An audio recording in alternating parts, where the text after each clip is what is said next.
మహిళలకు ఇందిరమ్మ చీరల పంపిణీ ద్వారా సిరిసిల్లలోని చేనేత కార్మికులకు రాష్ట్ర ప్రభుత్వం ఉపాధి అవకాశాలు కల్పించడం జరిగిందన్నారు ఎమ్మెల్యే డాక్టర్ వంశీకృష్ణ.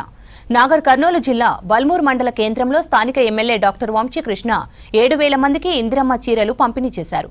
డ్వాక్రా మహిళలకు వడ్డీ లేని రుణాలు ఇచ్చిన ఘనత కాంగ్రెస్ ప్రభుత్వానికి దక్కుతుందన్నారు ఎమ్మెల్యే.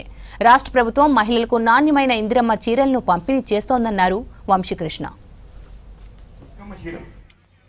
అవి మొక్కజొన్న శెలకు వనికొచ్చినాయి, మంటలకు వనికి రాలే. కానీ ఇవాళ పవర్లూమ్ హ్యాండ్లూమ్ అంటారు. ఊర్లలో మీరు ఎప్పుడన్నా చూడండి, కోఆప్టెక్స్ హ్యాండ్లూమ్, కోఆప్టెక్స్ పవర్లూమ్ అని ఈ రకంగా ఎక్కడ సిరిసిల్ల అక్కడ మగ్గంతో నేర్చినటువంటి చీరలు ఇవి వాళ్లకు ఉపాధి.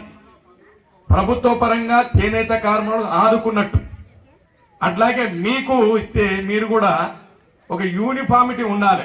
ఇప్పుడే మా రాజేశ్వరి మేడం చెప్పింది, స్కూల్కి మనం వెళ్తే యూనిఫామ్ ఉంటుంది. ఇప్పుడు గవర్నమెంట్ స్కూళ్ళలో కూడా యూనిఫామ్ ఉంది, మీకు తెలుసో లేదు. ప్రైవేట్ స్కూల్కు ఏమాత్రం తగ్గకుండా యూనిఫామ్ గవర్నమెంటే ఇస్తుంది స్టూడెంట్స్. ముఖ్యమంత్రి గారు ఎప్పుడు 6 నెలల క్రితం అనుకున్నారు, నిజంగా చెప్పాలంటే మీకు దసరా పండుగకి ఇద్దాం అనుకున్నాం, ఆడపడుచులకు చీరలు ఇద్దాం అనుకున్నాం.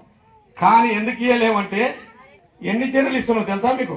రాష్ట్రంలో అటు ఇటుగా 1,25,00,000 మంది, 1,25,00,000 మందికి చీరలు ఇస్తున్నాము. అప్పటికి 60 లక్షలు అయినాయి. మరి సగం మందికి ఇచ్చి సగం మందికి ఇవ్వకపోతే ఇబ్బంది కదా. వాళ్ళకి ఇచ్చిన మాకు ఇవ్వలేదని బాధపడతారనే ఉద్దేశంతో అన్ని అయిన తర్వాత ఇవ్వాలని చెప్పి ఇవాళ ఇస్తా ఉన్నాం.